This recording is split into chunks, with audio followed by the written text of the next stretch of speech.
Okay, for the spark check, I got the spark tester hooked in this end to the boot going to the coil, and this end to the spark plug. And number one, okay, we're going to do number one, and then the other two cylinders after that. So with the spark tester on here, got the hood cover, the cloth one that I put over the whole thing. I'm going to put the camera underneath the cloth, and then when I fire this up, you'll be able to see the spark better. Okay, so let's put this where it will show up good. Let's turn this around like this. There we go. Now, yeah, let's try that. Put the camera underneath the cover, and we'll fire it up and see how the spark looks on number one. Okay, let's try the top plug.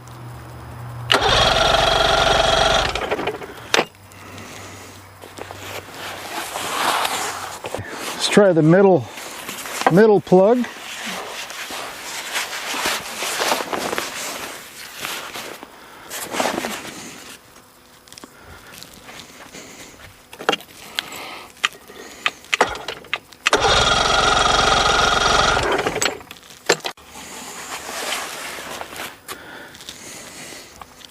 Okay, we'll try the last plug.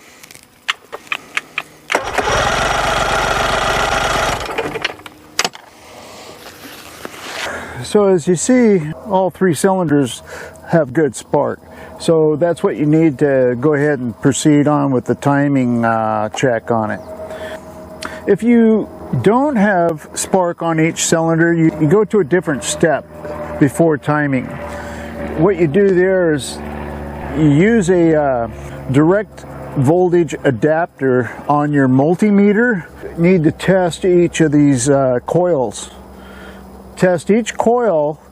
It'll tell you whether which component's bad just by testing your coils. Okay, the voltage off these coils is like a miniature bolt of lightning. You know, when you see the spark check, you see that the arc on the spark. That is what you're getting off this. So if you just hook up your multimeter to this, you're gonna damage your multimeter. Okay, so the direct voltage adapter, it protects your multimeter from damage when you plug it in and start testing these coils. I will be doing a video on testing it just to show you how to do that, even though this is working properly. But I want to show you how to use a direct voltage adapter on one of these motors. Okay. Yep. So we'll do the timing and show you how to do that. All right. All right. We're getting ready to do the timing test on this, so I can show you how we do that. I got the. I'm going to take the cover off here. Okay. Now I'll show you how I have this set up. First of all.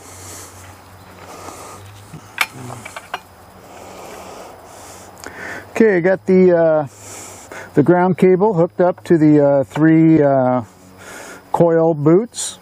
Okay, so I have them shoved in there. I have the timing light strung up here, so it's on the number one coil plug. Okay, and make sure it's not touching the other cables. So I have it kind of looped up over the top here, so it's suspended, so it'll work right properly. I have the positive of the timing light hooked up to where the positive cable comes into the solenoid, okay, the starting solenoid. I also have the ground hooked up to the same spot. I have the grounding cables hooked to the plug wires. I have the ground to the timing light hooked there. I have the my remote starter hooked up to the engine loom, so that's good to go.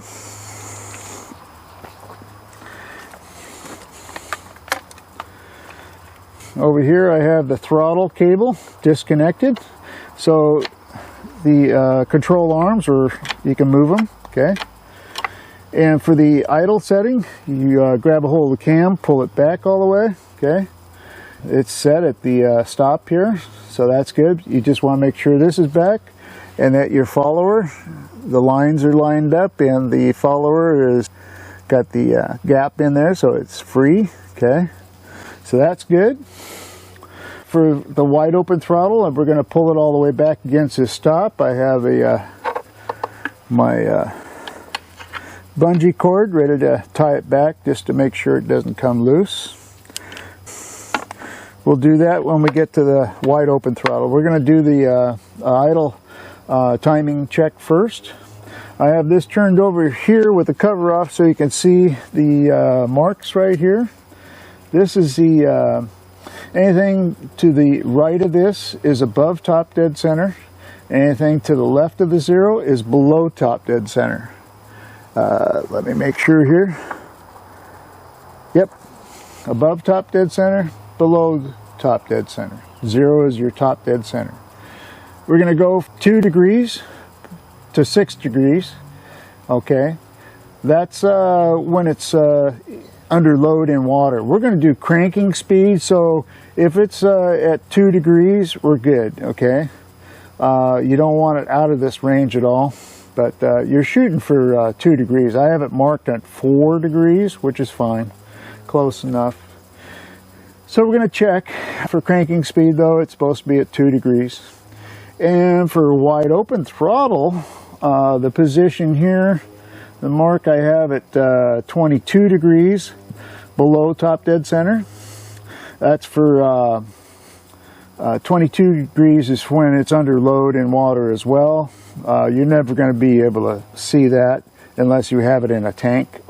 If you're on a lake, you're not going to climb over here and use a timing light when you're going full throttle. That's not going to happen either. But your cranking speed is 24, the next line over. Okay, so if it's past this white mark over towards 24 and cranking speed, you're good, you know. And to adjust this stuff, your idle speed, you adjust this one. For your wide open throttle, you adjust this one. Okay. Being that this motor runs really well, I'm not going to be adjusting this. It's going to be interesting to see where these marks are at, though, for the engine to be performing the way it is. So when I had this done in a dyno tank at a marine shop, I don't know if they messed with this or not. I know I had it set before I took it there. It runs really good, so we're going to go with it the way it's set. But I wanted to show you how to check it, okay? So what I'm going to do now is I'm going to put the cover back on, put the camera over here so it's as close as possible, so you hopefully you can see these flashes going off and the marks and all that with the camera. But from what I've heard, cameras don't pick up strobe lights very well, so I will tell you what I'm seeing, okay? And that way you know. Alrighty. Alright, let's see if you guys could see this timing light go off here.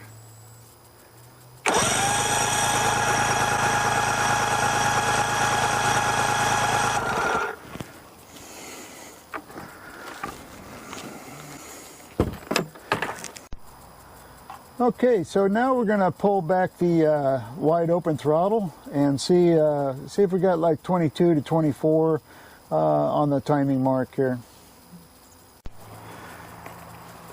All right, so here we go.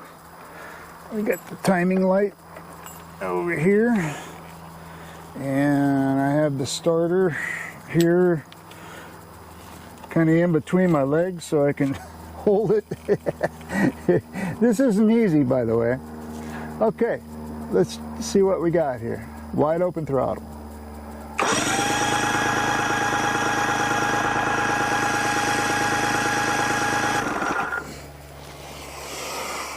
Okay, I'll move the camera around and see what we got so I can see it.